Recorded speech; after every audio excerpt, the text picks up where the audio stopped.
following subsection of Virginia Code Section 2.2, 3711.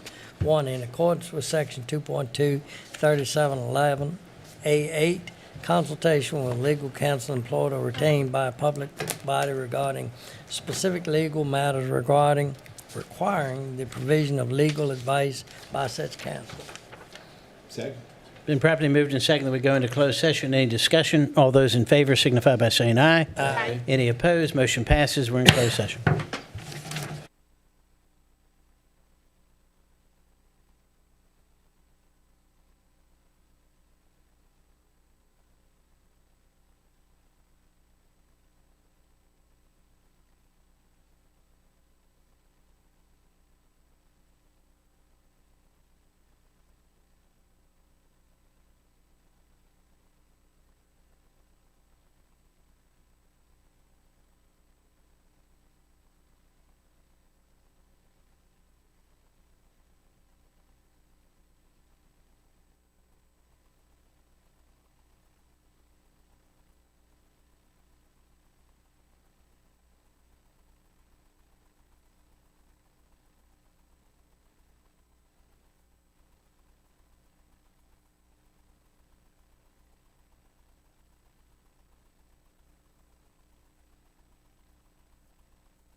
discussion? Any discussion? All those in favor signify by saying aye. Aye. Any opposed? Motion passes. We're now back into open session. I will now poll members certify that to the best of your knowledge, only public business matters lawfully exempted from the open meeting requirements under the Virginia Freedom of Information Act and as identified in the motion for which the closed meeting was convened were discussed and considered by the board. If any member believes that the board varied from the purposes stated for the closed meeting, please state so and the reason prior to casting your vote. Mr. McCotter? Yes. Mrs. Jones? Yes. Mr. Williams? Yes. Mr. Barlow? Yes. Mr. Barnes? Yes. Mr. Woodward? Yes. All right, we're back into open session. This is the Monday, March 2nd, 2026 meeting of the Louisa County Board of Supervisors. I'd like to welcome those of you present here in the public meeting room. It's nice to see such a large crowd with us this evening, and those of you that are joining us online. We'll start this evening's meeting as we always do. The invocation tonight will be by Mr. Williams and followed by the Pledge of Allegiance. If you'd like to join us, please stand. Let us pray. Gracious Heavenly Father, thank you for loving us and for making a way for us to get to heaven through your Son, Jesus Christ. Father, as we gather here tonight, today and now more than ever, we remember the men on the front lines out there fighting, Father. Father, keep them safe. Father, also protect the innocent people that get caught in the war and conflict that's going on overseas as well. Father, thank you for this body. Thank you for our county. Thank you for loving us. Thank you for keeping us safe. And we just pray that the things we do here will be pleasing to you. In Jesus' name we pray. Amen. Amen. I I pledge allegiance to the flag of the United States of America and to the republic for which it stands, one nation, under God, indivisible, with liberty and justice for all.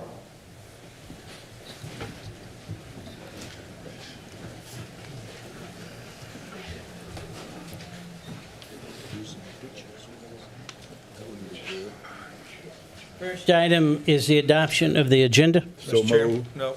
Oh, got it. Mr. Chairman, Yes, sir. I'd like to add 3 items to the consent agenda. And one, a resolution proclaiming March 1st through 7th, 26 as Women in Construction Week. Number 2, a resolution authorizing letter of support for the fiscal year 27 community project funding request submitted by the Flavanna Louisa Housing Foundation. Third, under the consent agenda, a resolution authorizing letter of support for the 27 congressionally directed funding requests submitted by the Lake-End Advisory Committee. And under recognitions, a recognition proclaiming March 1st through 7th, 2026 as Women in Construction Week, sir. Second. Been properly moved and seconded that we adopt the agenda as amended. Yes, all those in favor signify by saying aye. Aye. Any opposed? Motion passes. Next is the approval of the minutes. So moved. Second. Been properly moved and seconded we approve the minutes. Any discussion? All those in favor signify by saying aye. Aye. Any opposed? Motion passes unanimously. Next is the approval of the bills. So moved. Second. Been properly moved and seconded that we approve the bills. Any discussion? All those in favor signify by saying aye. Aye. Any opposed? Next is the approval of the consent agenda. So moved. Second. Been properly moved and seconded that we approve the consent agenda. Any discussion? All those in favor signify by saying aye. Aye. Any opposed? Motion passes unanimously. Next is recognitions. Our first recognition is recognizing and commending Gordon Brooks for his dedicated service on the Louisa County Planning Commission. Mr. Brooks, I would ask that you come forward. Anybody you'd like to bring with you, we'll have you stand up front and face the audience, please.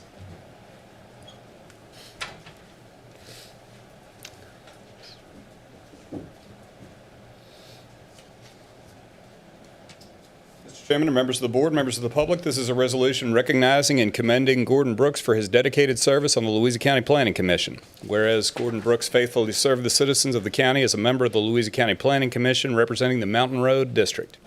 And whereas during his tenure on the Planning Commission, Mr. Brooks provided thoughtful leadership, sound judgment, and a strong commitment to responsible land use planning and orderly growth within Louisa County. And whereas Mr. Brooks consistently approached his duties with professionalism, integrity, and a collaborative spirit, carefully considering land use matters, development proposals, and policy recommendations that affect the quality of life for present and future residents. And whereas Mr. Brooks played an important role in the review and the evaluation of the county's comprehensive plan and capital improvement plan, helping to ensure that the future growth and infrastructure development and land use decisions aligned with the long-term vision, rural character, and unique nature of Louisa County. And whereas through his service as the Mountain Road District representative, Mr. Brooks served served as a dedicated voice for his district while balancing community interests with county-wide priorities. And whereas the Louisa County Board of Supervisors desires to formally recognize and express its sincere appreciation for Mr. Brooks's time, service, and contributions to Louisa County. Now therefore be it resolved that the Louisa County Board of Supervisors hereby recognizes and commends Gordon Brooks for his dedicated and exemplary service on the Louisa County Planning Commission as the Mountain Road District Representative. Thank you, Mr. Brooks. I'm going to ask Supervisor Barlow to present this.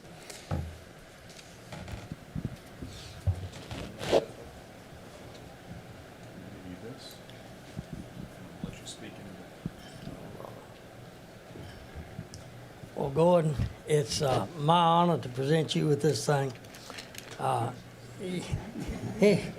He went on planning commission 16 years ago when I went on the board, and he has stuck by me ever since then. Year after year, he threatened to quit several times, but I doubled his money and all that kind of stuff, and conned him into staying on. And I truly appreciate the service you've given this county, and thank you for all you've done.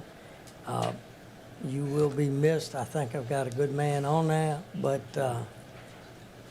he's going to have some big shoes to follow. Thank you a lot. Thank you for the kind words, Mr. Barlow. You're welcome.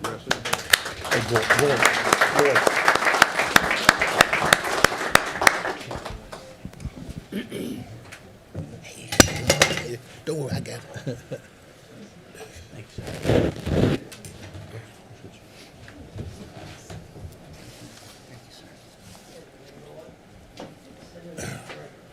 That's Step. That Step is a killer. Only if you fall off. Step is a killer.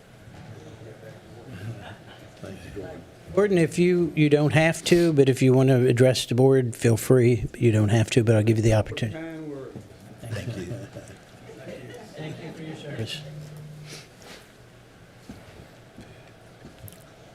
Second recognition. All right, next is a resolution recognizing Women in Construction Week. Mr. Goodwin. I think we have some representatives for Women in Construction Week in the audience, and I would ask that you all come forward and stand up front, please.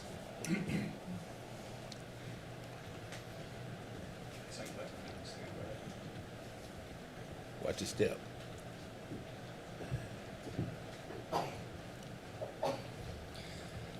Mr. Chairman and members of the board, members of the public, this is a resolution proclaiming March the 1st through the 7th, 2026 as Women in Construction Week. Whereas the work by the NAWIC Richmond Chapter number 141 has benefited Louisa County through community development and educational programs.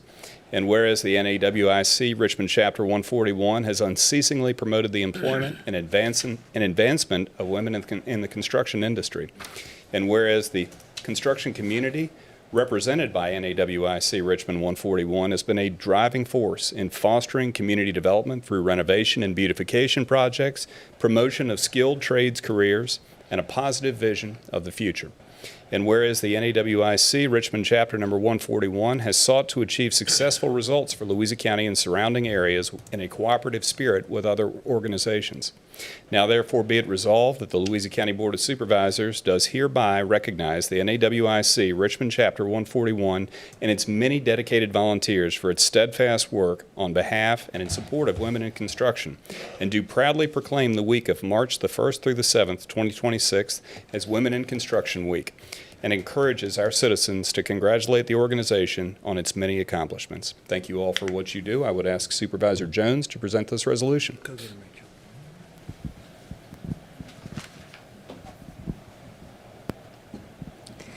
Hi, thank you all for being here tonight, and I am very proud to give you this resolution here. I just learned some statistics right before this meeting.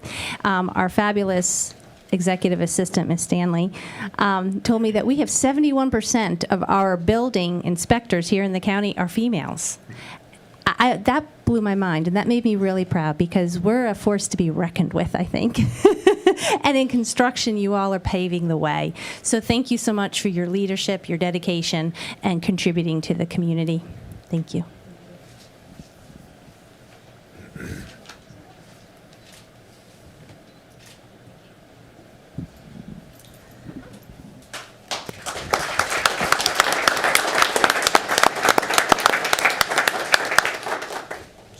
Congratulations. Thank you all for what you do every day to build Louisa, build Virginia, and build America. So thank you. It's 2 years in a row I think we've recognized you. So thank you all very much. Next is public comment period. So public comment period is an opportunity for the public to address the board on any subject that is not a public hearing. We do have 2 public hearings tonight. So if you're here to discuss or talk about the public hearing, please wait till then. When I call your name, please come up to the podium, give your name and your voting district. You'll have 3 minutes to address the board. I will give you a warning when you have 15 seconds so that we can keep everybody on time. The first card that I have is David Purcell.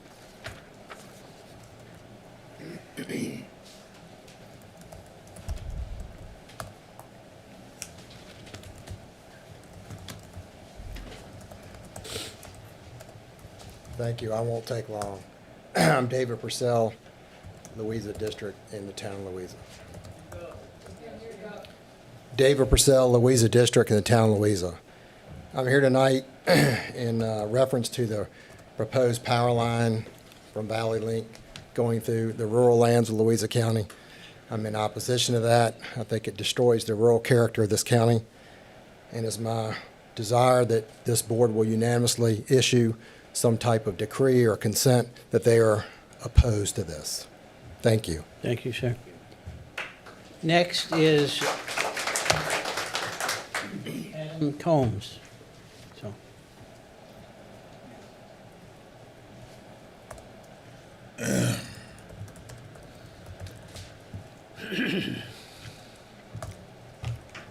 Adam Combs, Louisa.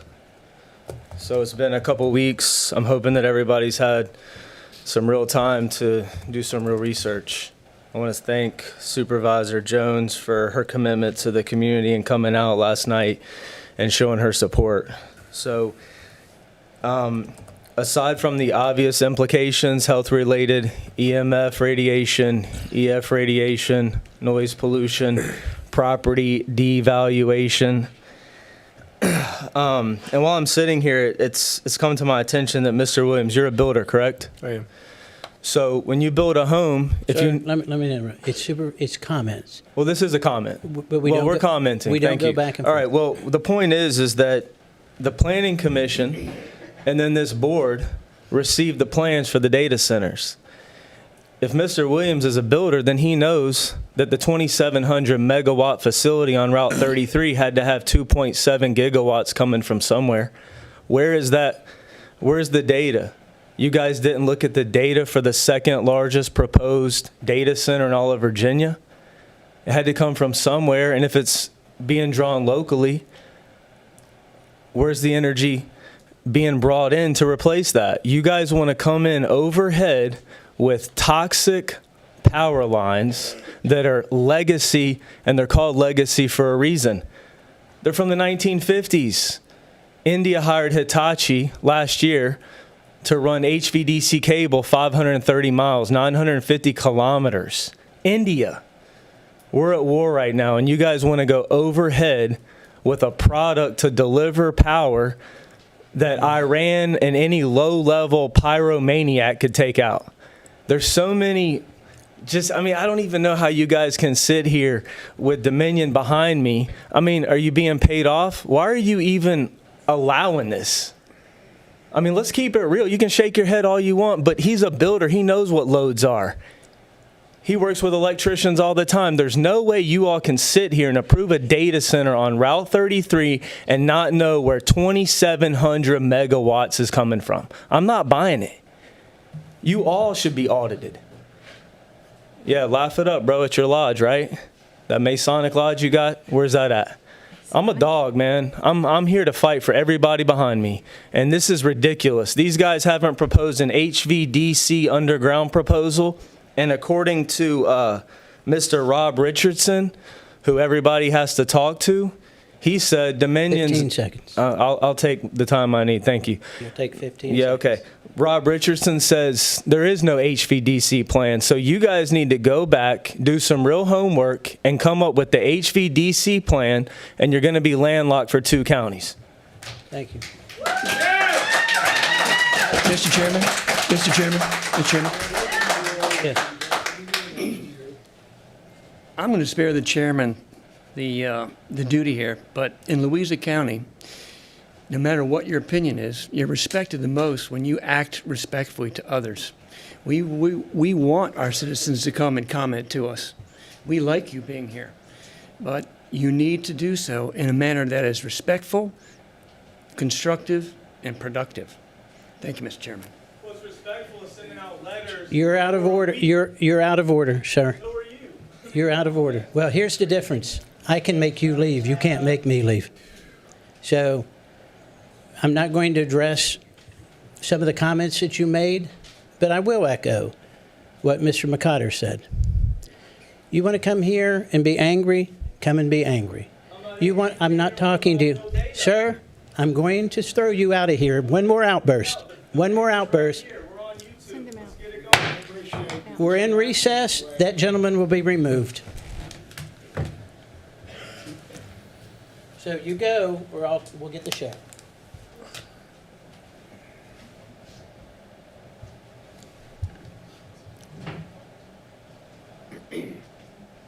Completely out of the building.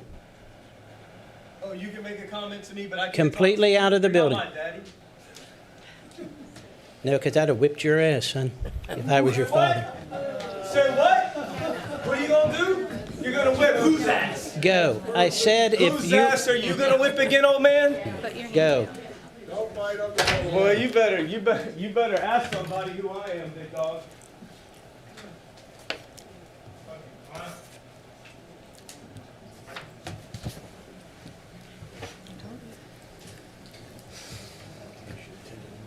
All right, we're out of recess. You all now have an example of how not to act. I don't care if you're angry, happy, you have a right to be all of those things. But you don't have a right, hold on, you don't have a right to make false accusations against the board. You certainly don't have a right to interrupt this meeting and shout from the crowd. I won't allow that to happen from anybody. I understand he's angry.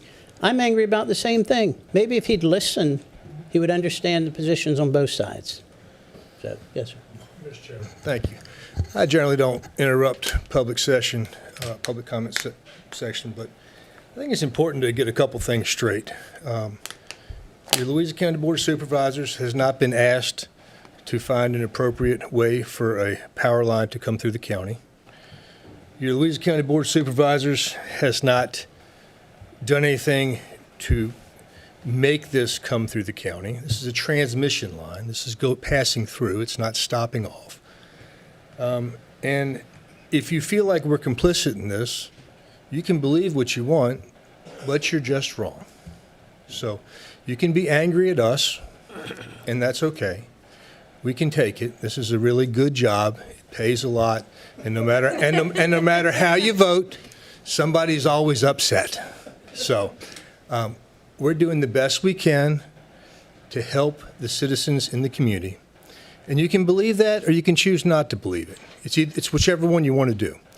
But there's 7 of us up here, and we work together. We don't always agree, but 99% of the time we come out with the best intentions for the community, and that's our goal. So you can believe it, you cannot believe it, but that was unacceptable. So please do not repeat it. Tell us what's on your heart, tell us what's on your mind, and be respectful when you do. That's all we ask. Thank you. All right, let's get back to this. Now, Hurley, the last time you were here, you actually gave it to me phonetically, your last name, and now I can't remember how to do it. But how is it? Lucie. Okay. I'm sure you spoke very well the last time. I'm really looking forward to this time. It's Thank great you. when Hurley comes. Thank you. Good evening, members of the board. Today I wanted to talk about the proposed resolution under tonight's agenda regarding the, Hurley Lucchese, Patrick Henry one. Yeah, sorry. Regarding the 2026 Virginia redistricting. The proposed redistricting is a response to gerrymandering happening across the country in states such as Texas, which they didn't even put the redistricting up for a vote. It's meant to protect fairness and representation on a national scale. It's dangerous for local governments to put out statements like the proposed one. It discourages research into the matter. If the County of Louisa gives a specific statement discounting the redistricting, it will discourage citizens from looking into the facts, the pros, and yes, even the cons of the redistricting. The state government is letting the citizens decide which redistricting in states like Texas didn't allow for. Letting voters of Virginia use their constitutional power is the most important issue. I appreciate looking at all different viewpoints and trying to pull positives from each side. That is what matters in any form of debate or discussion. It's what I am encouraging the board to do. Let's stray away from the party politics and look together for the common good of Louisa. Statements being put out on social media or said to journalists or even said in private conversations matter. I encourage the board to think about what really matters, the community we have in Louisa. Thank you. Thank you. Good job, as always. Yeah, give him a hand. He's still in high school. Did a really good job. Roy Waters. Oh, there you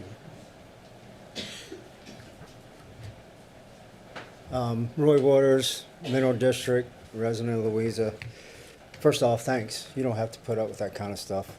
And I appreciate y'all being here. I know y'all, I wouldn't want your job, but I appreciate y'all being here and thank you for what you do. But so here's just some comments I just wanted to make.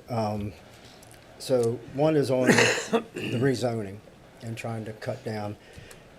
The only thing I want to know, and I would like to have some clear language, is to have exclusion for family divisions.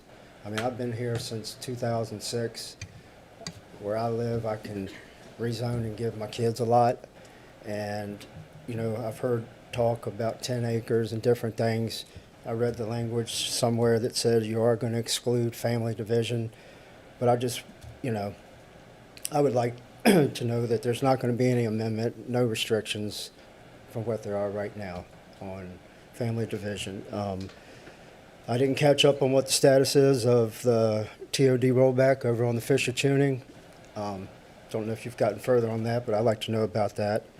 The budget, people are going to hate me for this. I love animals, but if we have a shortfall of 1.9 million and we're giving 2 million to the animal shelter, and we're not getting any tax relief, I have a problem with that. We can't hear back yet. $867,000 to the maintenance shop. They probably need it, but what are you doing with it? Can we repurpose, reuse something that we already have? Real estate tax says it's going to rise 13.6%, equated to $8.5 million. Assessments are said to go up 6.8%. I know we're talking about a 15% reduction on the personal property tax, the car tax, but that doesn't equate to a lot. I don't know why we can't get rid of that. We got a lot of income, I would imagine, from Amazon, or we will. I think that needs to move faster. So I would like to make a citizen request to somehow or another reallocate some money on this budget to kind of speed up this process of the personal property tax. I live on 33. I'm half a mile from Northeast Creek data center going in. The volume of dump trucks, tractor and trailer dump trucks, convoys, 6 days a week, 6 in the morning till whenever. I mean, it's nonstop. I have 2 granddaughters that get off the bus stop after school. One of the dump 15 trucks, seconds. one of the dump trucks couldn't even stop, ran right through there. Had the police come up, sheriff one day, that was it. So anyway, the water, when they go out to do the water, who pays for that? Does AWS pay to get the water off of treated water and dump it right back on the roads? That needs to be looked at. And I'll give you 5 more seconds. Your time's up. I don't understand why we're giving so much money to Central Regional Jail to pay for their medical expenses. There must be a law of some sort, but I saw $173,000 for a 6-month period, and that we spent $2.7 million last year. Thank you. Thank you, Thanks, sir. but Thank you. try to do something about that. Thank you, sir. Ed Bailey.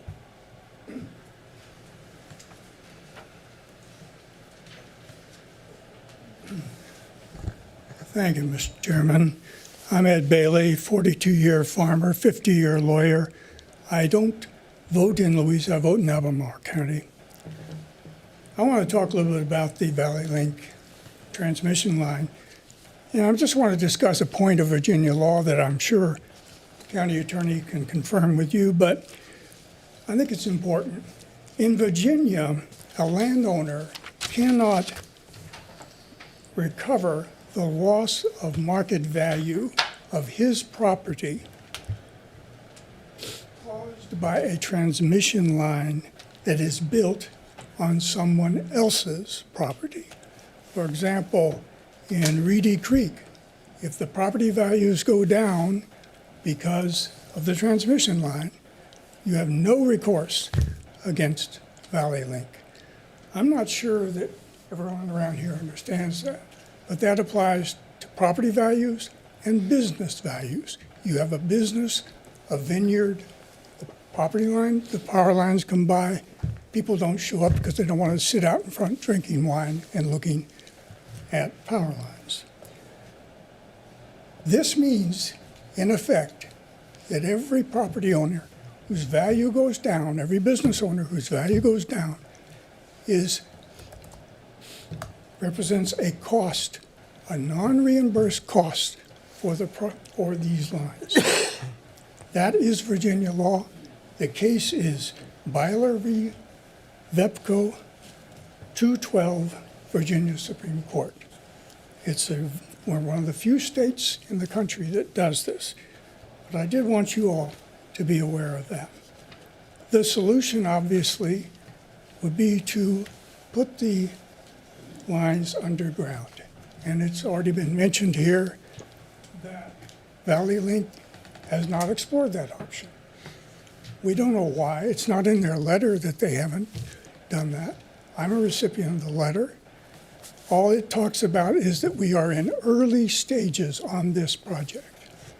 And I would ask this board to have your legal counsel or someone make a request of Valley Link and just put the question, have you considered the alternative of putting it underground? What would it cost? This is a 765 kV line. It can be done. Elon Musk has tools that go underground and can do 15 seconds. Yeah, can do 1 mile in 1 week. So give him a call. It's the Boring Company down in Texas, and ask what he would charge to do that. Thank you.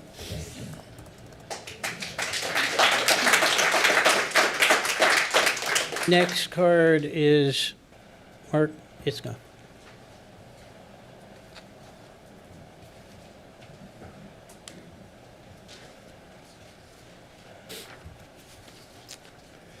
Good evening.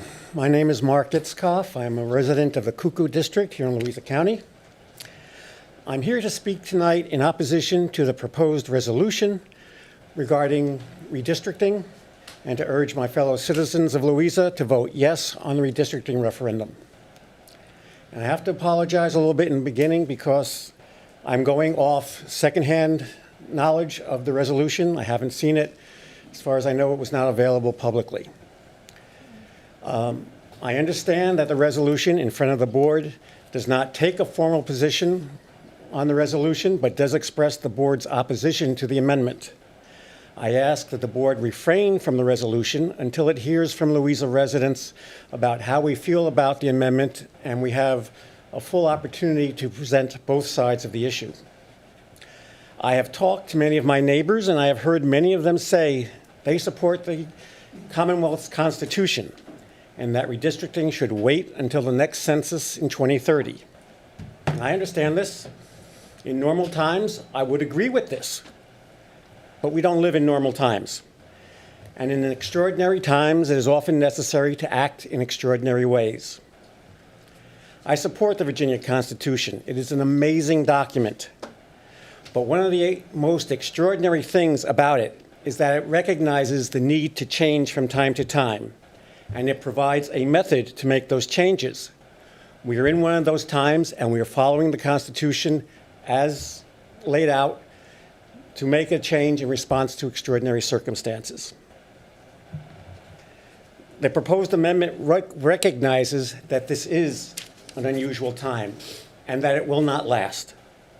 Under the amendment, the redistricting lasts only until the next census in 2030. Following the new census, districts would be drawn up by an independent commission, just as we did in 2020. The need to amend our Constitution started in Texas. The Texas legislature, without any input from Texas citizens, made drastic changes to their congressional districts to increase the number of, quote, safe, close quote, Republican seats. Missouri, North Carolina, Ohio, and Florida are in the process of following suit. The result will be a large increase in the current Republican minority in the House of Representatives. This is not what Virginia voters want. This is not what American voters want. They want the process to be fair and consistent. It is unfortunate that the legislatures in Texas, Missouri, and the others have moved to take away the voice of Democratic voters in their states. This is not how democracy is supposed to work. It is now up to Virginia to defend democracy. That is why I urge the board to refrain from the proposed resolution, and I urge all Louisa voters to vote yes. Perfect. Thank you. Thank you, sir. Good timing. You must have timed that. You were right on the 3-minute mark. Melissa Young.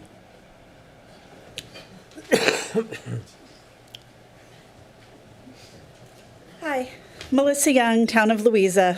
Couple things. The first, I'm here in opposition, like many people, to the 765 kilovolt transmission lines. Ma'am, used to me. Am I not? Okay, there we go. And I understand there's 2 proposed routes for the lines, and I know that it's not up to the board, but that you could certainly issue a resolution, right? One of the lines, of course, goes near the schools, which nobody likes that idea. The other line will be visible from my backyard, which I don't like that idea. Much like was mentioned earlier, I definitely feel like that will affect property values on kind of just the simple financial level, saleability or marketability of homes that are in eyeshot. I wouldn't buy a home if the line was already there, so why would I want to expect somebody else to purchase mine later? Affect the rural character of the county. The studies that show that they are safe medically, mostly, maybe. As a 13-year cancer survivor, that's not good enough for me. So I have 2 kids who live in my home, so they would be at those schools during the day, but the rest of the time in my home, along with many neighbors. So just here to express the same sentiment that don't like the lines, would like support in suggesting alternatives. Underground would be wonderful. The other kind of thing, I don't know because I'm not an expert, but I know we get enormous winds through that area, knock down all kinds of things, and to have these very high voltage lines up there with them isn't feeling like a great choice either. The other issue I wanted to ask about, and it's really just a question, is we, as a parent of an athlete, they are super appreciative of the turf fields and excited to see them going in, and just wondering if we have any idea of when those will be ready, either for kind of grand opening and or school practice. With the spring season and all of the weather, they are practicing in parking lots and gyms without soccer goals and whatnot. And so looking at the fields all set up with goals is kind of torturing them. And so any kind of status update on those would be greatly appreciated. So we can either say, don't get your hopes up next year, or sit tight, they're coming soon. That's it. Thank you, ma'am.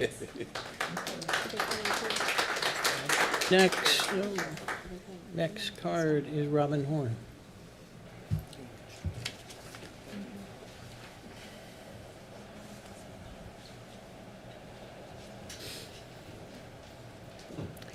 Good evening. I'm Robin Horn, Mineral District.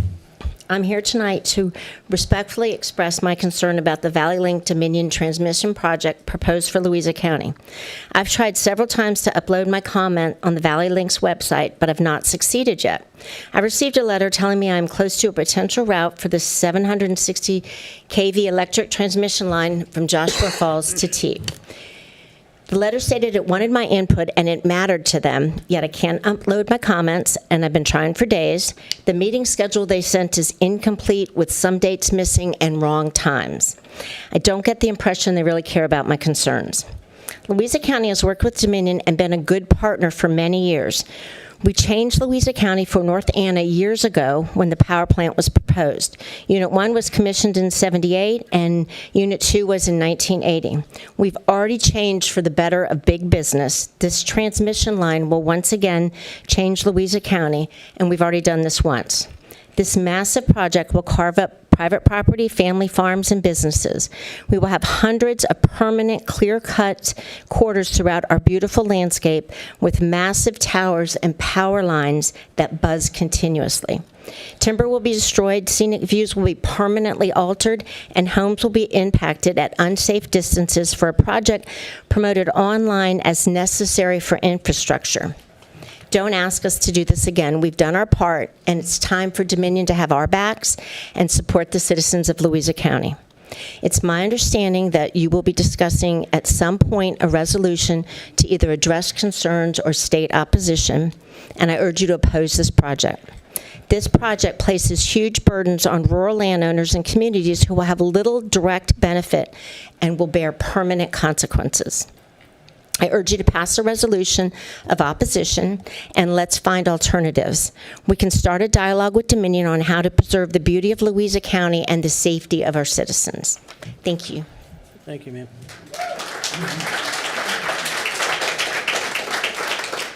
Next card is Colby Horn.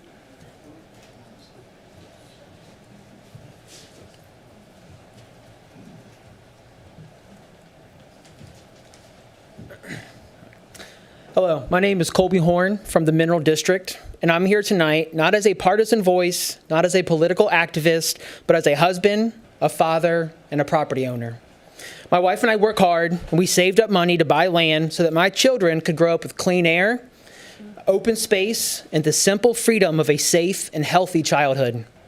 We chose to return home to Louisa County because of its beauty and quiet rural character. And now, a 765 kilovolt transmission line is proposed to run through our property and forever destroy the character of our community. This is not about the blue line versus the orange line. It's not about Republicans versus Democrats. It's not about appeasing the relationship with Dominion. It's about local citizens versus a massive corporation advancing a project that benefits its financial interests while imposing permanent consequences on families like mine. The Valley Link transmission project will devastate property values. No family pays top dollar to live beside a 765 kilovolt industrial corridor. But beyond the financial harm, it brings real concerns about EMF exposure and constant industrial noise. When your children are sleeping and playing just a few hundred feet away, uncertainty is not acceptable. We chose rural Virginia for peace and quiet, not a transmission line that hums day and night, louder in wet weather, and never truly turns off. And for what? For corporate gain dressed up as inevitability? When something this significant and permanent is proposed, I respectfully ask that you put the interests of your citizens first. This is a defining moment for our community. I recognize that there are broader political relationships to consider. But when families feel their homes and livelihoods are at risk, we depend on you to speak clearly and stand firmly on our behalf. Please send a unified message that Louisa County stands with its landowners, that we expect meaningful alternatives to be explored, and that we believe our quality of life deserves protection. Strength in numbers matters. When counties stand together, when elected officials speak with one voice, corporations will listen. Tonight, I am asking you all to be that voice. Not for me alone, not for one road or one neighborhood, not for the blue line versus the orange line, but for every family believing that this county will protect its people. I respectfully request you submit a resolution of opposition to the Valley Link project. Make your position unmistakably clear. Support those who elected you, and let's fight this together. 15 seconds. Thank you. Thank you.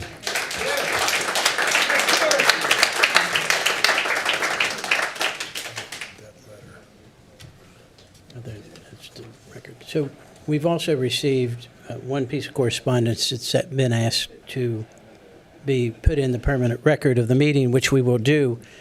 That's all the cards I have, but people can still speak. Is there anyone, you're the first hand I saw. Raise your hand, and then you were the first person I saw. And I will remind you when you come up, because if you don't speak directly into that mic, it's really hard for the people behind you in the crowd to hear. So, Joe, I saw you second. Yes, ma'am. I'm Paula Durbin Westby. I live on Yanceyville Road. Yesterday, I went to neighbors' houses. I went to 12 neighbors. I contacted with 7 of them. I talked to 9 different people. A lot of them have not gotten the letters, including people that are much closer to where the line is going to potentially cross Yanceyville Road. I would like to ask the board to make a strongly worded statement opposing the building of the 765-volt transmission line at all. They're not public utilities. They're a corporate venture. And I would prefer that over a weakly worded statement that says, oh, let's study this some more, because that just gives the corporations more leeway. And then a strongly worded statement insisting that if that fails, no above ground lines should be built. Underground lines only. And here are some of the potential fires due to we're in a pretty much constant moderate drought area with heat waves. People that I talked to who moved to my road really near me because they were in another county where they lived right next to one said when there are high winds or storms, they get fireballs shooting down the line. My relative in California says a lot of the wildfires that are uncontrollable were found to be started by transmission lines. Some of the lines that are being considered are not self-supporting. They're a guide line, which with guy wires. They're like that shape. And they are, according to the industry, they're prone to failure because I've been on a lot of industry sites. Excuse me. And the sounds, the noise, the bigger right-of-way, and the property values. So one of the properties I went to had just listed, and it's right next to where it's going to go across. It's a lovely, gorgeous house. I would like to live in it, but I know what's right next to it. And the only person that would buy it would be somebody who hadn't done their due diligence, and I wouldn't feel like laughing at them for that. More concerning to me is on the other side of that field is a little dinky house with a smaller than mine, which is pretty small, and a very elderly person with health problem lives there. In the event that there would be some fire or lines down or anything, that person cannot get up and escape their house. They're just stuck there hoping that that nothing will happen to them. What, how many? 15. 15. So anyway, and my last thing is for the board to support financially, if possible, any coalition that comes together to oppose these transmission lines. Thank you. Thank you, ma'am. Juanita Joe, you were the next person I saw.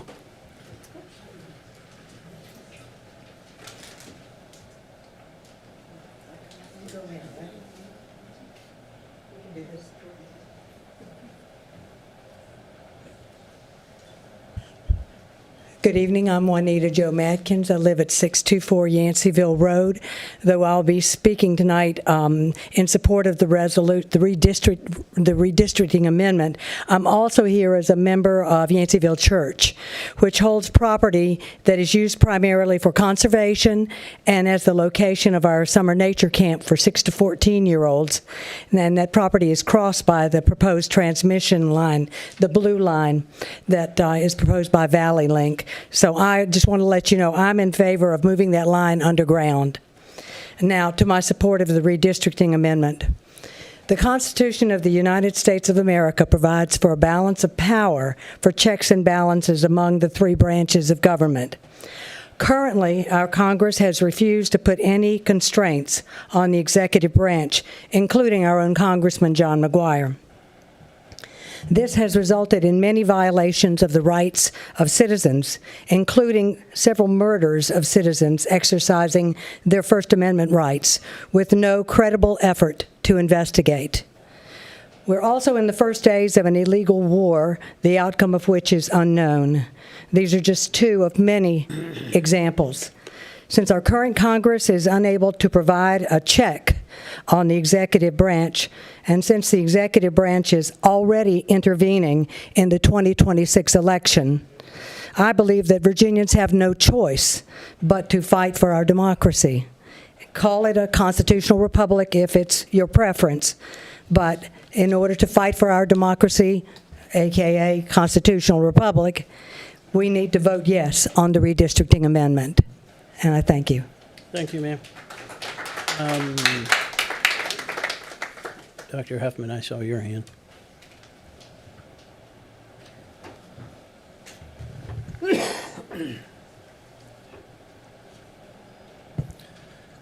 Mr. Chair, members of the board, thank you for your service to our county. My name is Dr. Michael Huffman. I'm from the Louisa District, and I'm the Executive Director and Professor of Constitutional Law with the Virginia Assembly of Independent Baptists, and I work in Richmond. I work at the Capitol, and I'm here today in opposition to the redistricting amendment because I was there on the House floor and in the Senate and debated delegates and senators on the constitutionality of this amendment. Early voting cannot begin on March 6th. Article 12 of the Constitution of Virginia requires a 90-day period between the passage of a constitutional amendment resolution and the election at which is submitted to the voters. That 90-day period is mandatory. The second passage of this amendment was on January 16th. So by law, that would require early voting to start on April 16th, not March 6th. So that is one constitutional violation that the left precipitated upon the people of the Commonwealth of Virginia. Code 30-13 requires that a certified copy, 2 copies of the resolution, be sent from the clerk of the House to the clerk of the court in every district in the Commonwealth of Virginia, in every city, 90 days prior to the election of the House of Delegates. We did not even get a copy of the resolution until 7 days prior to the election of the House of Delegates. So that is point number 2, that the left has violated the law of Virginia in order to participate in an unlawful and unconstitutional amendment on the citizens of the Commonwealth. The amendment process did not comply with Article 12, Section 1 and 2 of the Virginia Constitution. Article 12, Section 1 and 2 requires it pass 2 legislative sessions with an election of the House of Delegates intervening between the 2 sessions. When they brought it before us the first time, we had been voting for 38 days already. 1.1 million Virginians had already cast their vote without their voice being heard. And among all those things, Delegate Luke Torren brought about HB 1384, which would direct officials to raise money and promote and administer the referendum. But Article 4, Section 13 of the Code of Virginia does not allow money to be raised for something that has not been approved by the citizens of the Commonwealth of Virginia. And among all those things, the Department of Elections is down.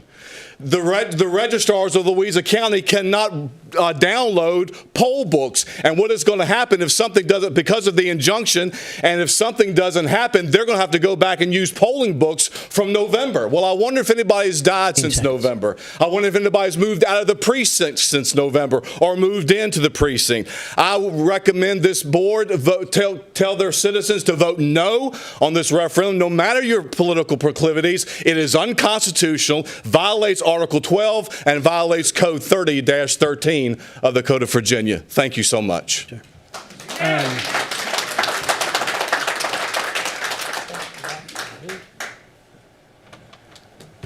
Anybody else wish to address board? Yes, sir. I saw your hand first. I'll get to everybody. Might as well bring them now. I dropped my card. I apologize. That's fine. We'll get it. My name's Gerald Purcell. I'm an engineer and farmer from the Louisa District. Better engineer than farmer, but nonetheless. I want to begin by saying I understand the importance of a strong, reliable electric grid. It's clear. My concern is not with reliability. my concerns with the proposed design and routing of this 760 kV line, overhead transmission line, through actively managed agriculture and forest land in this county. The utilities referred to much of this route as undeveloped land, and I respectfully disagree with that characterization. Land that is used for crops, cattle, forage, pulpwood, timber production is not undeveloped. It is developed for agriculture and silvicultural practices in production.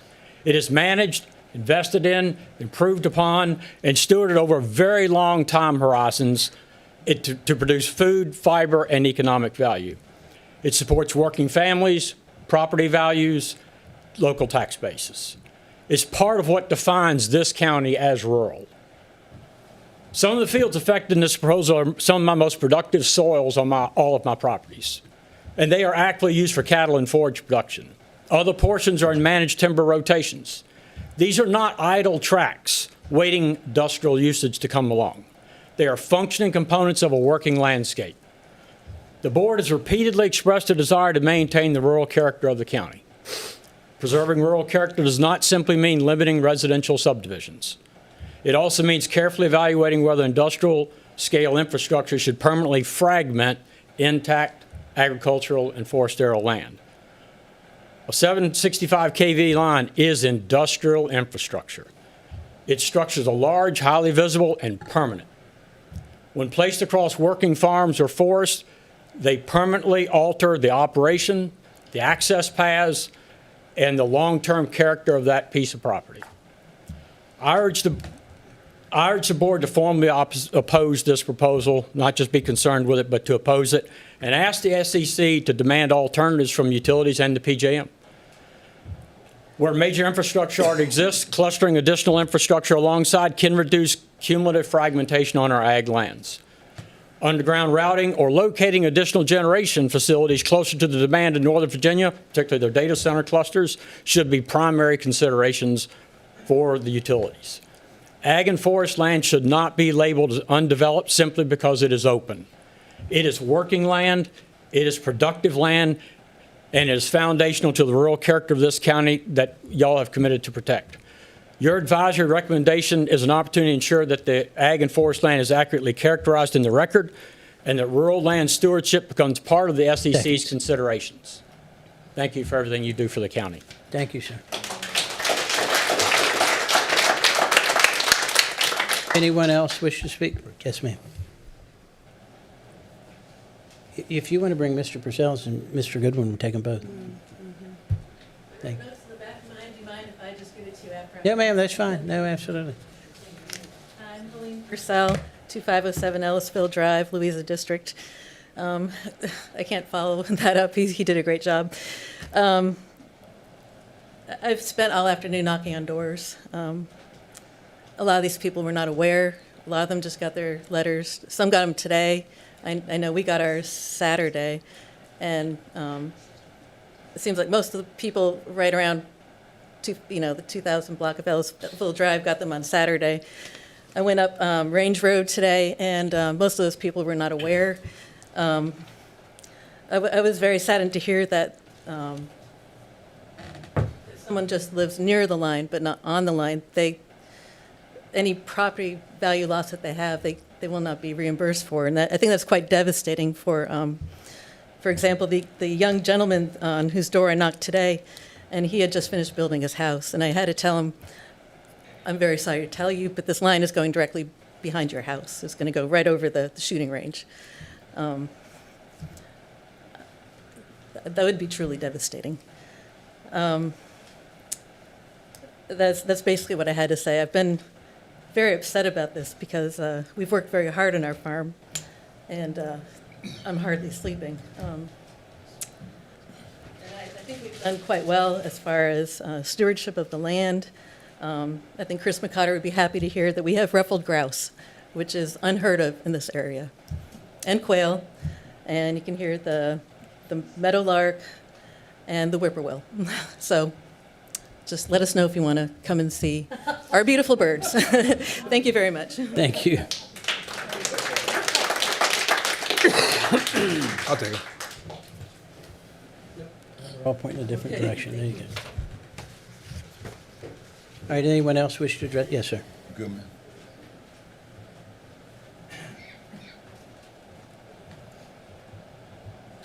everybody. I'm Butch Duke. I'm in the Patrick Henry District. Thank you. 7178 Poindexter Road. And I desperately hoped that somebody would cover what I wanted to say so I didn't have to come up and say it. But as opposed to I am opposed to the transmission line as proposed. And I think, though it has been said that we request, those of us in opposition, that you send a letter in opposition, not just, something, a strongly worded letter or something, but, forcefully says that we do not want these high towers of transmission. And the alternative being underground, I think my reason for needing to come up and say this is all this is a transmission line to Northern Virginia. We get nothing from it. We have data centers, I believe plural, going in as we speak. Am I correct in that? And these are going to need to be powered. And I think a precedent needs to be set that any transmission lines going to any of them be underground. And if all it is when it comes through Louisa, fine. They can drop them there, drop them at the county line and bring them over. But I think a precedent needs to be set, and that's what needs to be done with this and the future lines that are inevitable. That's what I had to say. Thank you, sir. Who wants this? Anyone else wish to address the board?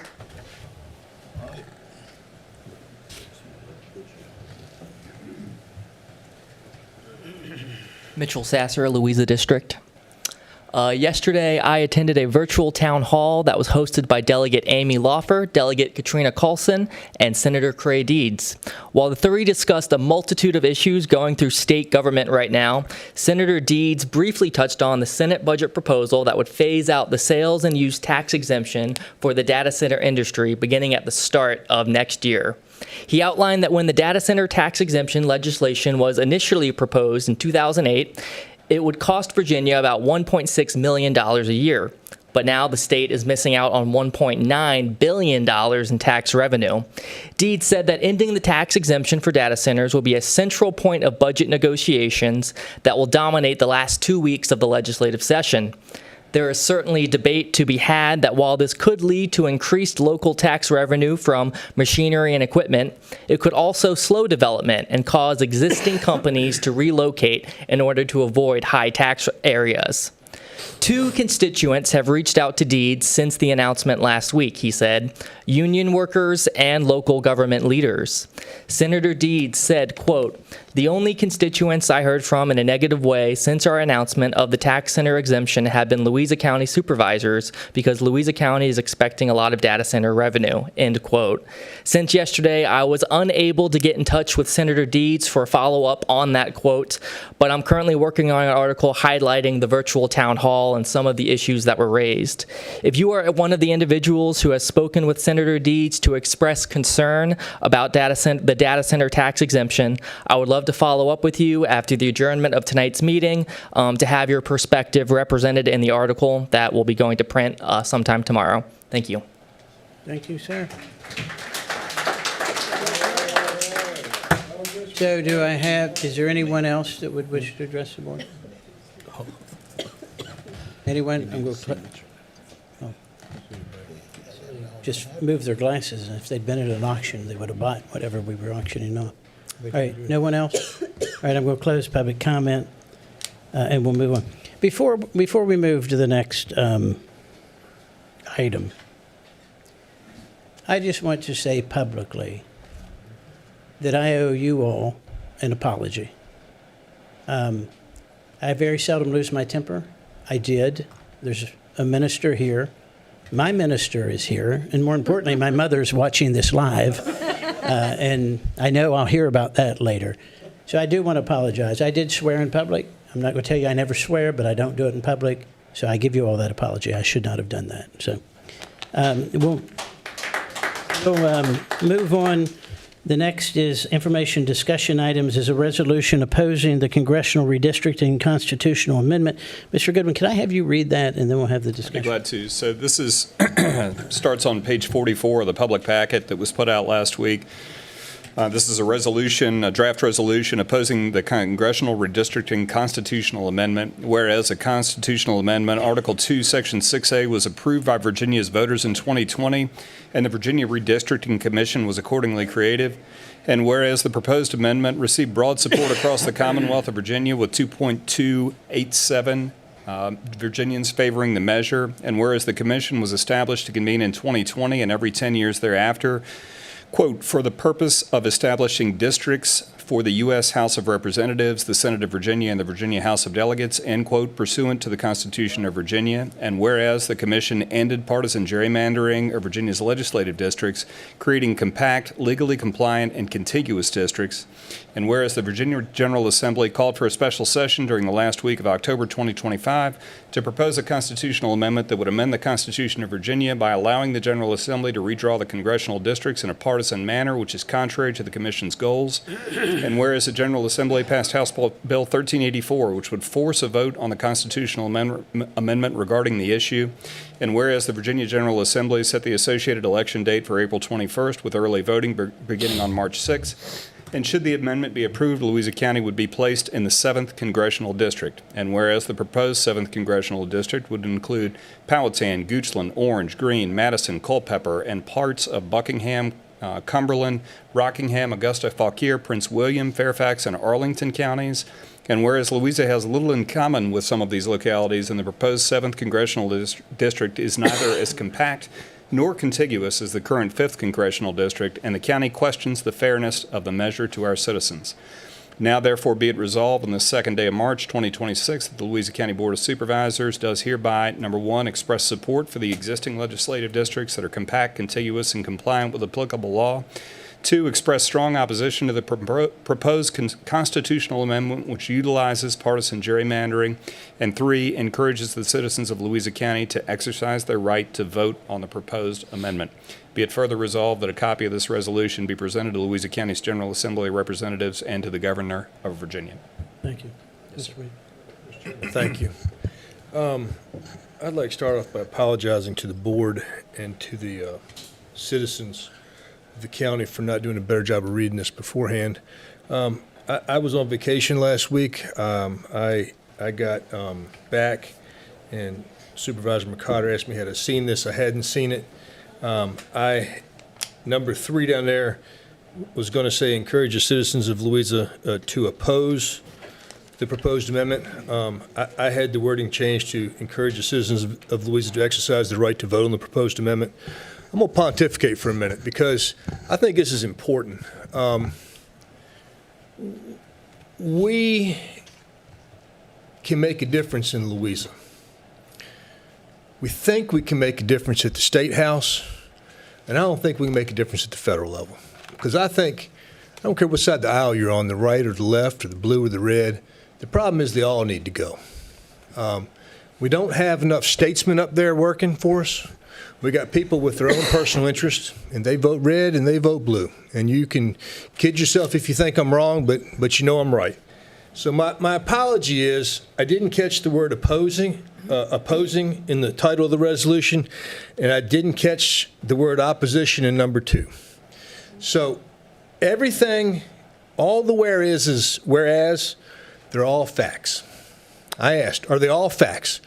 Whereas the constitutional amendment was approved by Virginia voters in 2020 and the redistricting commission was accordingly created, every whereas is a fact. So I would suggest that we change the word a resolution concerning the congressional redistricting and constitutional amendment in the title.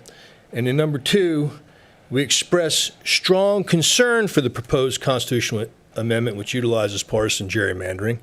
And you know what? Let's be honest with ourselves. It got started with the President of the United States in Texas. You're right. You're not wrong. We do not need to enter the fray. We need to rise above it. We always rise above it here in Louisa. And there's no reason we should get in the fray now. This is important. There are people that feel like we should do this, and there are people that feel like this is wrong. And it is not this board's place to tell you whether you should support it or you should be against it. It is this board's place to say you should be aware of it, and you should go out and you should vote according to how you feel and what it is. Because that's what democracy is. That is what democracy is. And this is a republic. You have elected the 7 of us, whether you like it or not, to sit up here and make decisions for you.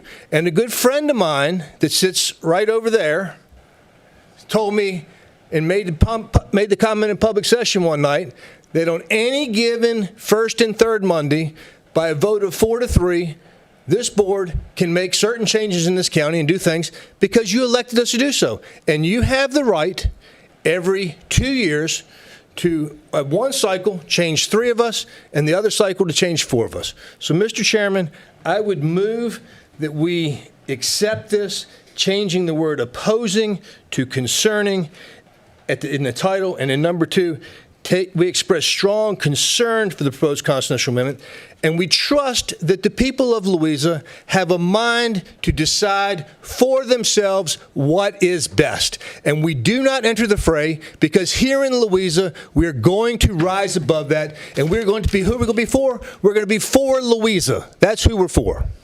Let's be clear. Thank you. Yep.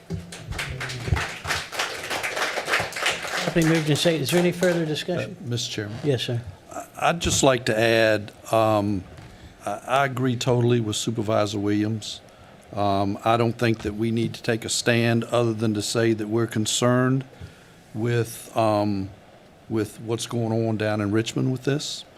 And I agree totally with him that the problem with this comes from Washington, D.C. and our leaders up there. And but I will also say 2 wrongs don't make a right. And I think that that's what this would be doing if it goes forward. But I don't think that we as a body representing the people of Louisa County should tell you how we think that you should do on this, how you should vote. Y'all are certainly very capable of doing that on your own. So that's what I have to say. Thank you, Mr. Chairman. Any other comments? Mr. Chairman, Yes, sir. I don't know how this vote gonna go, but I can tell you what, I've never been so proud of this body as I am right now. And this, you hear Mr. Strela always talk about Louisa first. This right here is a classic example of why Louisa's first. Mr. McConnell. Thank you, Mr. Chairman. Gerrymandering is wrong, period. And while it may seem like it's the status quo recently, I'm very happy that we're going to let the citizens of Louisa County decide for themselves. Call for the question. I'm sorry. Yes, sir. Go ahead. When I read through this, it seems like to me this, other than letting the voters vote on it, which is fine, but we had an establishment that set up the districts, and now it looks like this is gerrymandering, right back to it. So it looks like to me we're sending it back to do the very things we're trying not to have done. All right. The question's been called for. All those in favor signify by saying aye. Aye. Any opposed? Opposed. Motion passes. Pardon? Opposed. Opposed? 6-1. All right. Motion passes 6-1.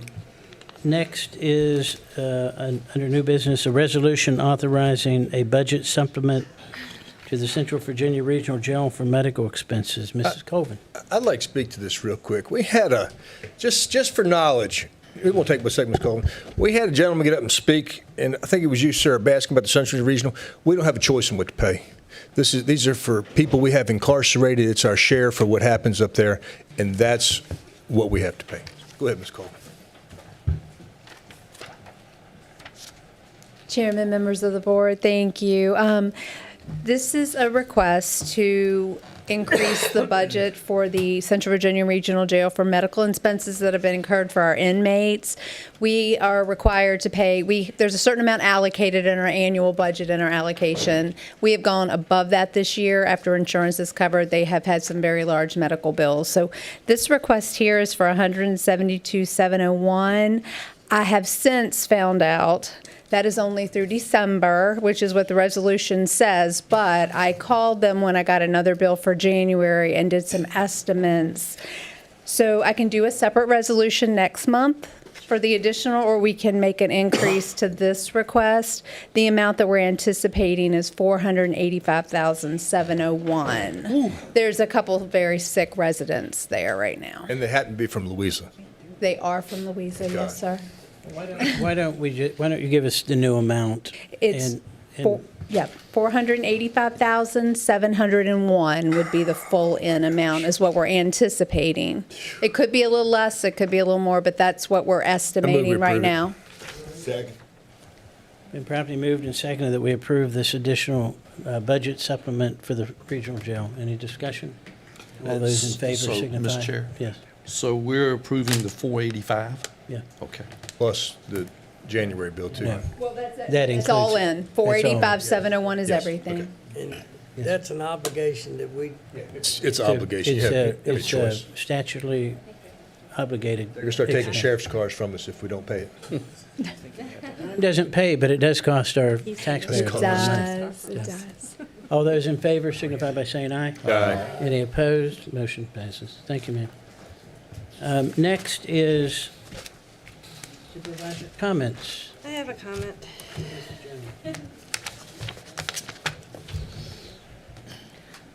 I have to, thank you, Mr. Adams. I have to say, I want to thank everyone who is here tonight and who has spoken respectfully to us, and I am sorry for the outburst from earlier. I had an opportunity last night to attend the informal community meeting that was held at Southern Revere Cellars. It was a meeting filled with passion. It was a meeting filled with fear and anger, and rightfully so. I went home, I took every single comment that everyone said and brought in their concerns and their worries for their property, their health, their land, our schools, when it comes to this Valley Link transmission lines. And I understand they're scared, and my family also got the letter, and this will change the trajectory of our county. It will change the landscape of our county. And I heard Mr. Horn. I went through every step with you while you guys are building that beautiful house and your beautiful children, and I know that it's going to go through your property, and that hurts me. That hurts my heart, because that was your dream home that's being built. And I went home and I talked to my husband last night, and we discussed in the 1960s, all the way back when I-64 came through. It's in the fabric of our lives right now. I-64 went right through my husband's family's farm that's been in the family for generations, and forever it changed it. It was split in half, and it's just a small portion of what it was, and it's still in the family. And 64 is there. Now, we all use it. We couldn't imagine living in Louisa County without I-64, but land was taken for that. When the power plant was built, land was taken for that.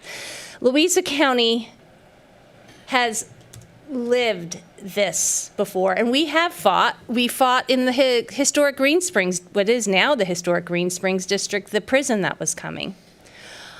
I fully believe that we need to oppose this Valley Link transmission line coming through the county, 100%. And we need to do a resolution opposing the overhead tower lines. If they can put it underground, I would love to hear more information, but the overhead lines need to be opposed, and that's where I feel, and that's where I stand. I would like for us to, at a future meeting, have a proposal for a resolution for opposition to it. Mr. Williams. Mr. Chairman, thank you. I'll be brief. The gentleman here spoke about family divisions and potential changes. I'm going to tell you flat out right now that I'm adamant that we keep the family divisions in place. I think that's That's something that we need to do for our people who live here. I am proposing a change to the family divisions potentially, and I am pushing this one. You shouldn't move here today and get a family division tomorrow. So I am going to propose, and I don't know if it'll go through, we'll see, that maybe you have to live here for 5 years before you can do a family division. I think that's reasonable. I don't think you should be able to come here and immediately start a family division on your property. I don't think that's why it was set up. I don't think that's what it was intended for. So I wanted to address that real quick in the comment period. The other thing I want to address is that, I know you don't like it. I know you don't like the transmission line. I know things make us upset sometimes, and we start talking about partisan politics and things like that. I really remember that you're from Louisa, and we try to rise above that here. I can remember sitting in a 2A meeting, a Second Amendment meeting with 1,000 people in it, and I was chairing the meeting, and you were maybe the sole person in that room opposed to that thing, and you got up and speak, and they booed you. Mm-hmm. And I rapped the gavel, and I threatened to close the meeting because you're entitled to have your opinion, and you're entitled to respectfully share it, and we're entitled to respectfully hear it. Yeah, and that's what we're about here. We need to rise above. We can make a difference here. I really think maybe we can make a difference in Richmond. I'm pretty sure we can't make a difference in D.C. I've written that off, but we can make a difference here, and this is a good place to live, and that's why the population's growing. Because it is a good place to live. We ran fiber to every house. If you haven't gotten it yet, you're on the verge of getting it, and you had it offered to you if you didn't take it. We've got a great school system, one of the best in the Commonwealth, all around on all facets. If you missed the meeting, the budget meeting, Dr. Straley gave a wonderful presentation of the past 9 years and the accomplishments the school's done. It's phenomenal. We don't always get it right, but we don't intentionally try to get it wrong, okay? So saying we're sitting here and doing things maliciously, that's not true. Just realize what the truth is when you get up and speak. And I realize sometimes you're upset and you're angry like the gentleman was earlier tonight, but when you're angry, you can't communicate clearly. And this is about communication, and it's about you telling us what's on your heart and your mind, and us listening and understanding that. And then us communicating back to you what we can do and what we will do. So thank you for your time, thank you for your patience, and thank you for your confidence in us. And again, we don't always get it right, but we are looking out for what we think is the best interest of the citizens of Louisa County. Thank you. Mr. Barnes. Mr. Chairman, I understand when you have emotions and you work hard and you try to protect what's yours. I really do. But I want some of y'all to understand that we're not too far removed from the same issues that you all have. I looked at my light bill. It was $680 this month, and I'm in there by myself. It was $590 last month. We all have the same problems and deal with some of the same things you all do. We're not removed from it. When you get assessment, we get an assessment. But I want to remind you one thing. This board is going to try to do what we can do, but don't forget, you have state senators and you got House people that you can call. Mm-hmm. Because the word is SCC, mm-hmm. State Corporation Commission. Mm-hmm. Don't forget to call Miss Amy Lawyer. Don't forget to call Senator Cree Deeds. Don't forget to call Ciphers. Don't forget to call them. True. Just like you came here tonight to speak to us. And Buddy Fowler. Organize and let them know how you feel. Because they are your state representative. Let them know how you feel. Thank you. Mr. Woodward. Mr. Chairman, thank you. I just would like to go back to what Supervisor Jones was saying, and I totally agree with her. I do think that this board needs to send a really strong signal in opposition to these lines. And if they decide they can put them in underground, come back and talk about that. But I think these overhead lines, they're just not suitable to come through the middle or any part of Louisa County, I guess, as far as that goes. So, and I also would like to, I was going to bring it up, and I'm glad that Supervisor Barnes did before I did. I've probably gotten more comments in the last 2 weeks, whether it be phone calls or emails or text, about people's electric bills. And I think we all know that January was an extremely cold month, but I think it's some other things that are involved in that increase as well that the SEC approved back last year. And I mean, if we start sending a lot of things down there, I guess it doesn't seem to be as important. But I think there's some way we need to send a message to them to let them know that they need to really be careful with future increases that they allow, because there's no doubt the increases have had it. And I know the electric utilities, certainly they need to get theirs too, but there's a lot of people that are really hurting financially. And to see the kind of increases on their electric bills is really hurting them significantly. So, Anyone else? Mr. Chairman? Yes, sir. A couple things real quick. I would like to thank you for getting us to this point in the meeting. Barely. Yeah. Barely. I think that took a real goodwill. And tonight, when you go to bed, know that you did the best you could have done, and we were happy for that. Cuckoo District also thanks you for help addressing the issues on Kentucky Springs Road at the Lake Anna Technology Campus. Until you were involved, that problem situation was not addressed. So Cuckoo District is grateful. Anybody else? So I'm going to ask for a motion in a minute, but I want to comment my 2 cents here. It's interesting. Sometimes some of the people who pay the least attention to politics gives you some of the best advice. And my wife falls under, I don't pay a whole lot of attention to politics. She goes and votes, and she does tell me if she thinks I do something stupid. So I get that quite often. But I was talking to her over the weekend about this power line. And I'm going to tell you what I think our role is and what I hope the board does here in a minute. First of all, let me say that Dominion Energy and North Anna Power Plant, we're going to hear about the plant tonight, are great corporate neighbors. Great corporate neighbors. That lake generates millions and millions and millions of dollars in revenue to the county. The plant pays millions and millions and millions of dollars in revenue to the county.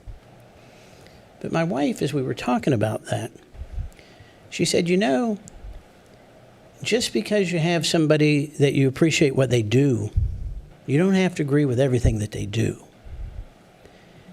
And when I look at this proposed power line, I'm going to draw something in the air for you, which I got a lot of concerns about. I'm 100% opposed to it. But it looks to me like the shortest distance between 2 points is a straight line. If this is Joshua Falls and this is Yeats, I'd go that way. But of course, that way would take you through Albemarle and Keswick and horse farms and lawyers and lots of rich people, right? This route goes east, then it goes north, then it goes northwest, which looks to me like, and I don't mean any insult when I say that, but those are rural, poorer counties. And I don't believe that regardless of where you're at, you should have an undue burden. I understand the need for power. I understand the need for grid reliability. I understand all of that. But I also understand that I think we're being played. And I think this board, somebody said it, I don't even know if they're still here. Somebody said to me before the meeting when I was talking to people, they said, this board really needs to take a stand. And they said, Dwayne, you need to take a stand. I think the word he used was mealy mouth, which reminded me of my grandmother. She used to use that word all the time. And I agree with that. I think this board's position, we don't have any decision making in this. We don't cite it, we don't zone it, we don't do any of that. But we do represent the people in the county. We do represent the people that are being impacted. And I think the board has an opportunity to amplify your voice. We've done that tonight. I'm sure we'll continue to do that. And I do think we have the responsibility to state your opinion through your elected representatives and make sure that the people who make those decisions, the company that makes this decision, it's in the beginning. It's in the beginning. I had a conversation last week with some folks from Dominion. I expressed some concerns. I heard the response. So that dialogue is important. But I think that this board, and I hope I get a motion here in a minute, that this board will present a strongly worded resolution in opposition to this power line coming through Louisa County and encourage Dominion and Valley Link to look at options on whether it's underground. I'm not an engineer, but whether it's underground, what the route is, why people who live 8 miles away are getting cards and people whose property it goes through aren't getting cards. I know that because I've talked to 50 of them since last week. I had somebody today way down in Apple Grove call me and wanted to know why they got a card. I said, I can't answer that because you're miles and miles and miles away. So, we do understand that. We do hear it. I think that this would change the character of this county forever, and in a bad way. So that's my 2 cents for supervisor comments. But you want to make the motion, Mrs. Jones? I would like to make the motion. I'd like to make a motion that we oppose the Valley Link Joshua Falls transmission lines here in our county. And present it at the next board Yep, meeting? and present it at the next board meeting, a resolution for it. That's what I thought. Do we have a second? Second. Any further discussion? All those in favor signify by saying aye. Aye. Any opposed? Motion passes unanimously.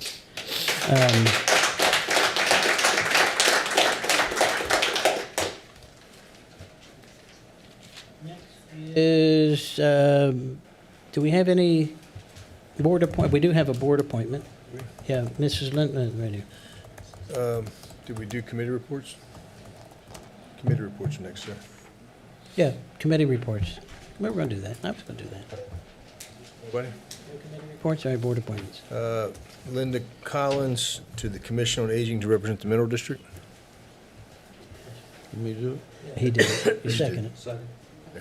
All those in favor signify by saying aye. Aye. Any opposed? All right, congratulations to her, and thank her for stepping up on the Commission on Aging. County Administrator's report. Yes, sir, Mr. Chairman and members of the board, just a few items briefly. The comp plan survey closed, and I'm very pleased to report that we had nearly 2,200 responses. That's good. I think that's a lot more than we got in the last comprehensive plan feedback survey that we put out, and we'll be presenting a report on those findings to you all. It just closed here very recently, so we'll be presenting a report at the next meeting on that input from the community. I encourage you to pay attention to that. I know you will. Staff is monitoring action in the General Assembly. Obviously, there's a lot going on in the General Assembly right now, and there's a lot that impacts localities, whether it's energy, housing, land use rights, taxation. There is a lot of very fast-moving legislation. No new taxes. I'm sorry? There's no new taxes. I hear you. About affordability. I know that you all are receiving communications from BACO and other statewide entities that are looking out for the interests of citizens and local governments, so I encourage you to be in constant communication with our representatives regarding the same. We are working on finalizing the turf fields and should have dates for that very soon, so thank you very much for that input. I know many people share it. Ms. Colvin talked about this during the budget work session, but we do, for those just tuning in tonight or watching online tonight, there are 3 budget town halls or budget road shows. They're scheduled for March the 24th, March the 31st, and April the 1st from 6 to 8 p.m. They'll be at Jewett, the middle school, and Trevilians, respectively, and so I definitely encourage people to come out. We'll have a short presentation, we'll take comment, and then we'll go out and talk to people individually to make sure that we get all the the questions answered. So we're really looking forward to engaging with the citizens in that process. And just a couple of dates to make sure you've got on your calendar. Our Easter extravaganza this year is scheduled for the 28th at Louisa Fairgrounds, and Household Hazardous Waste Day is coming up in late April on the 25th. So please inform your citizens of the same, your constituents of the same. That concludes my prepared remarks. I'm happy to answer any questions you may have. Any questions for Mr. Goodwin? So, folks, here's what happens when you elect a 64-year-old chairman and you go an hour and a half into a meeting. We're going to take a 5-minute recess, and then we'll be back.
they got negotiated.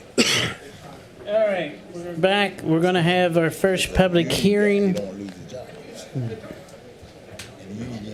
which is Dominion State of the Station Address. Andre, are you going to, I don't know who's going to kick it off. So. I'm going to introduce him. Good evening, everyone, board members, chair, and Mr. Vice Chair. My name is Andre May. I'm the External Affairs Representative for Dominion Energy to Louisa County. And tonight we will be presenting the North Anna State of the Station Address for 2025. With me doing the actual address is our Site Bite President at North Anna, Mr. Jim Jenkins. Thanks, Andre. Good evening, Chairman Adams, members of the board, county staff, community members. Pleasure to see you all again. My name is Jim Jenkins. I'm the Site Vice President at North Anna Power Station, taking over for Lisa Hilbert upon her retirement last year. I live in the Patrick Henry District, and I'm proud to raise my family in Louisa County. I appreciate the opportunity to provide you with an update this evening on the continued performance of North Anna Power Station for 2025. At Dominion Energy, our mission is to provide reliable, affordable, and increasingly clean energy that powers our customers every day, including more than 4,700 residents that call Louisa County home. In support of this mission, Dominion Energy's North Anna Power Station has maintained our industry-leading performance for over 40 years. It remains an industry leader in generating safe, reliable, low-cost, carbon-free power. As mentioned before, Unit 1 and Unit 2 continue to remain more reliable today than they were when they were brand new, providing over 15% of Virginia's electricity and supporting your everyday from your home to your business to your favorite restaurant. Unit 1 and 2 had a combined capacity factor of 90.48% in 2025, exceeding our goal of 86.99% capacity factor. While this capacity factor is lower than in 2024, the decrease was not from lack of performance, but as a result of a scheduled refueling outage on each unit. In 2024, only one unit performed a scheduled refueling outage. And as a reminder, each refueling outage takes place approximately every 18 months rolling. Unit 1 performed a successful 41-day refueling outage and a 2-day maintenance outage to repair a cable in the rod control system this fall. And Unit 2 performed a successful 34-day refueling outage in the spring. This means North Anna Power Station was providing enough power to supply 475,000 homes around the clock for over 330 days last year. In fact, since the fall of 2023, there's not been a single minute where North Anna was not providing power to our customers. As a result of our employees' continued commitment to excellence, North Anna Power Station retains the Institute of Nuclear Power Operations' highest rating of 1, and we remain in the licensee response category of the Nuclear Regulatory Commission's action matrix, which is the most favorable category to be in. At North Anna Power Station and Dominion Energy as a whole, our highest priority is and will always be safety. This includes for the safety of our employees, the station, the environment, and the public. For 2025, the station had no declared emergencies. An NRC emergency preparedness inspection was performed in September with 0 findings identified. We continue to work with federal, state, and local organizations to maintain strong relationships that ensure safety and security for the community and the station. I want to take a moment to specifically thank Louisa County Sheriff's Office and Louisa County Emergency Preparedness Organization.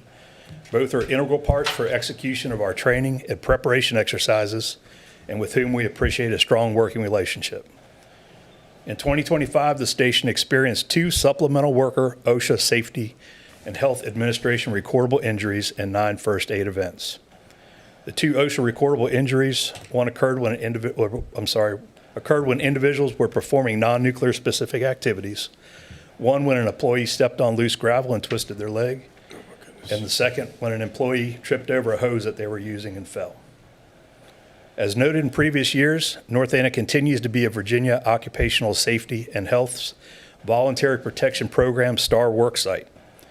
The Voluntary Protection Program STAR qualification recognizes North Anna Power Station and our employees who demonstrate exemplary achievement in the prevention and control of occupational safety and health hazards, as well as the development, implementation, and continuous improvement of their safety and health management system.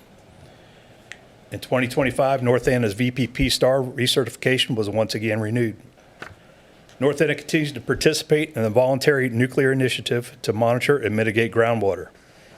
In addition, North Anna's environmental team also regularly samples Lake Anna and the waste heat treatment facility to ensure environmental and public safety. No required reportable events occurred at North Anna in 2025. However, in July 2025, we detected elevated levels of tritium at 4 of our monitoring wells on the station property within the protected area where the units are located. In order to maintain transparency with the community, voluntary notifications were made to local, state, and federal agencies. The sources of tritium were identified as a leaking cooler outlet relief valve, which was immediately contained and permanently repaired in September of 2025. The monitoring well tritium levels have been declining, but we maintained increased monitoring frequency of those wells to confirm the source remains localized and does not extend outside of the station's protected area. The tritium concentration detected poses no threat to the employees or the public. Based on hydrological assessment and sample results from other wells, there's no indication that tritium had or will migrate off-site into groundwater or Lake Anna.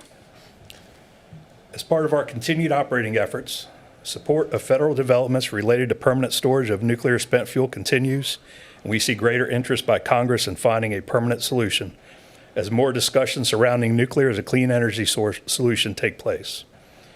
In the interim, North Anna continues to move and operate spent fuel to its interim storage facility on site.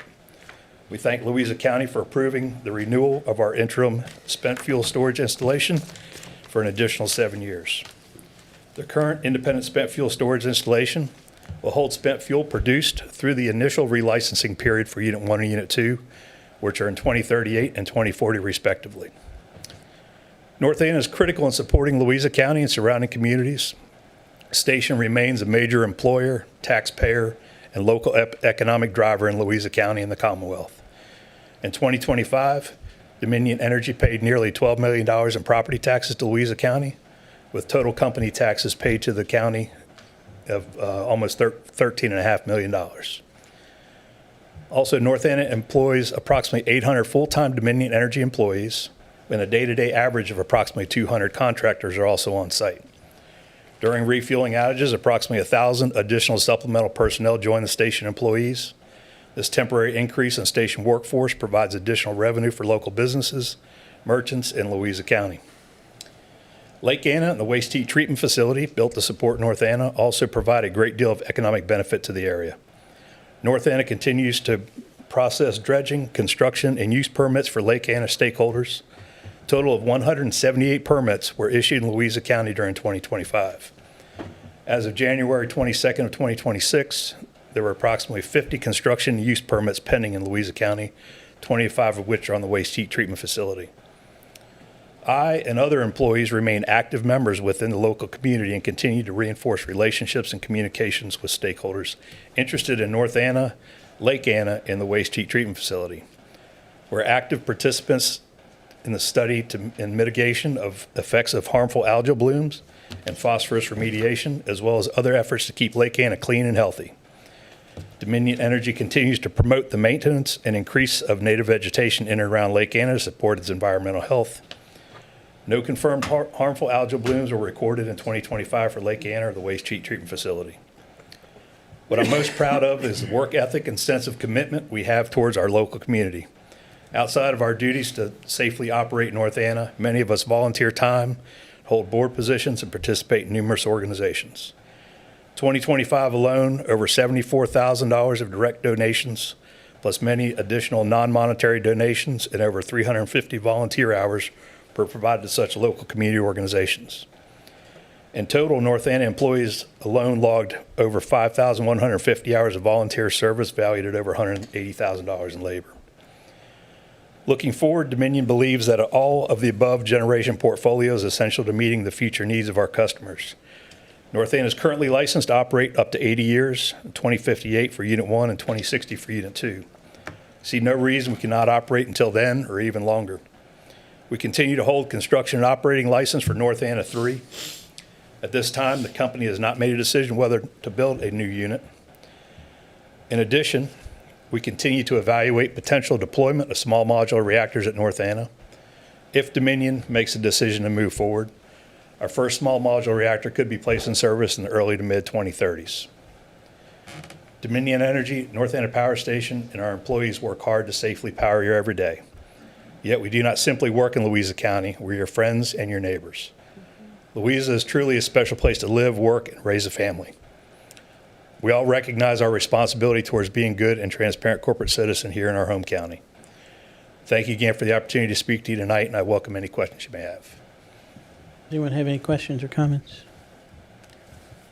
I would just, well, first of all,